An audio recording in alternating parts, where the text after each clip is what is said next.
Imbestigasyon sa masuso nga gipastera ng baba padayon gihapon. Si Daryl Anunciado sa dugang detalye.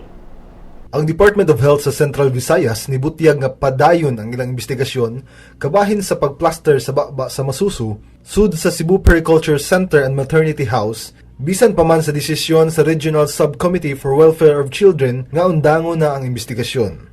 Si DOH Regional Public Information Officer Suzette Habonete niingon nga ilang sa taon kung nakalapas ba ang maternity house sa balaod sa gobyerno, partikular na ang pag-implementar sa Mother and Child Friendly Hospital Program.